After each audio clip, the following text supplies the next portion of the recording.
Olá pessoal, vamos retomar aqui o nosso curso, vamos iniciar o nosso assunto propriamente dito. Iniciaremos aí por títulos de crédito. Pessoal, nada mais justo para a gente poder começar esse assunto do que iniciar pelo início, pela necessidade da sua criação. Entendermos isso é essencial para que consigamos entender o conteúdo todo de uma forma consistente, que a gente possa entender ele em vez de gravar algo. Então, por que existe título de crédito? Nós precisamos voltar lá no berço da nossa civilização para explicar que lá no início, enquanto seres humanos, andávamos em bando e acabamos criando comunidade. Em comunidade, todos plantavam, todos criavam o gado e, enfim, outros animais para o consumo, e então precisava comércio. Mas como as civilizações começaram a ficar mais complexas, com diferentes necessidades, se fez necessária a comercialização de bens, de serviços. E como é que ficou isso no início? No início, se eu quisesse comprar algo, eu tinha que produzir algo para trocar por algo.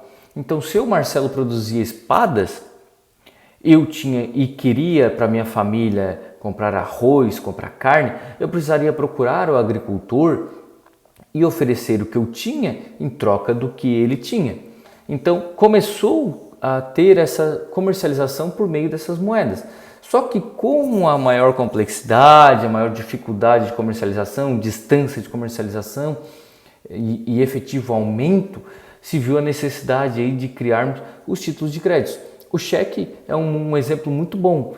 O que foi feito para criar então? O banco, que detentor do dinheiro, que tinha a custódia do dinheiro, emitiu cheque. O cheque era uma ordem de pagamento em que eu passava para a pessoa que eu queria negociar, dando uma ordem e avisando o banco. Banco, eu, Marcelo, quero pagar 10 mil ao fulano de tal que tem arroz ali. Não precisava escrever que era para arroz, mas eu quero pagar ao fulano de tal.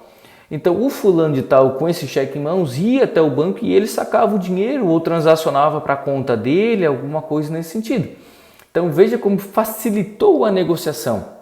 E eu não corri mais risco, o dinheiro estava sempre seguro, eu tinha um cheque em mão, se tiver a minha assinatura, meu carimbo, eu poderia passar para frente. Então, para isso teve a necessidade, com a evolução da civilização e da comercialização, foi necessário criar mais e mais títulos de crédito. Então essa é a raiz.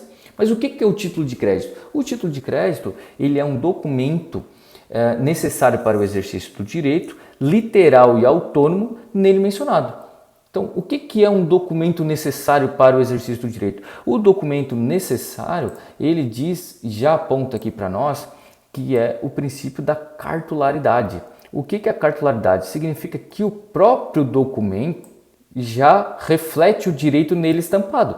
O que é isso? Se no cheque tem lá 10 mil reais escrito para pagar para fulano, esse documento já basta para esse exercício aqui do direito para poder executar e poder receber esse dinheiro.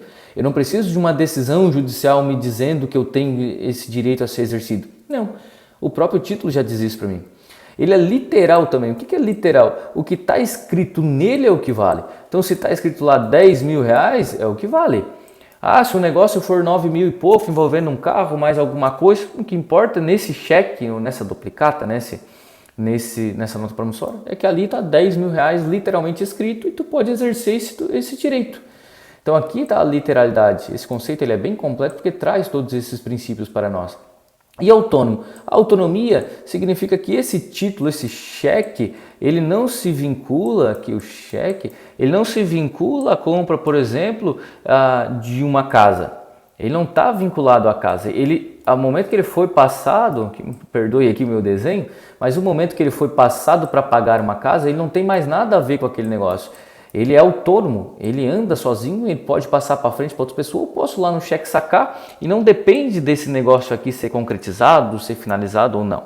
Então é importante estar atento a esses princípios aqui referente ao título de crédito. Aqui, legalmente previsto. Por que eu coloco isso? Não adianta de nada eu ter um documento escrito alguma coisa assim com uma dívida se ele não preenche todos os requisitos ou está previsto na lei. Se o cheque não tivesse previsto em lei, ele não seria um documento, um título executivo extrajudicial.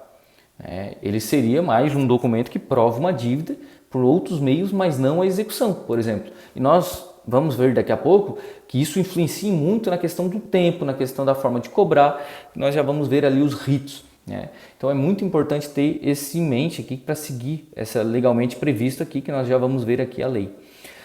Aqui eu trago também a separação entre judiciais e extrajudiciais. O que são esses judiciais e extra? Judiciais são todos aqueles pronunciamentos vindos do juiz. Se o juiz dá uma sentença condenando alguém a alguma coisa, isso é um título judicial. Se ele dá uma decisão interlocutória e que ele fixa a multa no meio do processo para que alguém cumpra alguma coisa e a pessoa descumpra e isso gere essa multa, nós podemos cobrar, esse título será um título judicial. Ele não vai ser extrajudicial. Por quê? Porque veio de uma decisão de um juiz, de um juiz togado, de um juiz que exerce aí o seu mistério, a sua competência como juiz de direito dentro do nosso Estado brasileiro. Então ele fixou essa decisão, condenou alguma coisa e a pessoa é obrigada a pagar. E essa obrigação decorre de um título judicial, que é um procedimento de execução um pouco diferente, que a gente chama de cumprimento de sentença provisória, de decisão interlocutória, certo? Então, nós vamos focar aqui nos títulos extrajudiciais, que é esse que você, empreendedor, veja no dia a dia de sua atuação, tá? Então, esse é o que nós vamos focar, Aqui está a duplicata, a nota promissória, o cheque, todos mais. As previsões desses títulos estão eminentemente no Código de Processo Civil e também em leis esparsas, Então não é só o código que vai reger aí a nossa situação, a previsão legal dos títulos, certo? Então primeiro, se a gente quiser ver aqui o Código de Processo Civil, eu já abri aqui, mas se você quiser abrir, você vai no Google, vou explicar como é que faz, vai no Google, bota CPC, ou Código de Processo Civil, Lei 3.105 de 2015, só trago como exemplo aqui que pode estar previsto em outras leis, outros títulos de crédito. Por exemplo, essa lei aqui, que é o nosso Estatuto da Ordem dos Advogados, ele traz lá no seu artigo 24 que são títulos de crédito a decisão judicial que fixar honorários, arbitrar. Caso aqui o advogado não tenha contratado, não tenha um contrato escrito alguma coisa e tenha que arbitrar. E o contrato escrito que estipular são títulos executivos e constitui crédito privilegiado em caso de falência, concordata, concurso de credores, insolvência civil e liquidação extrajudicial.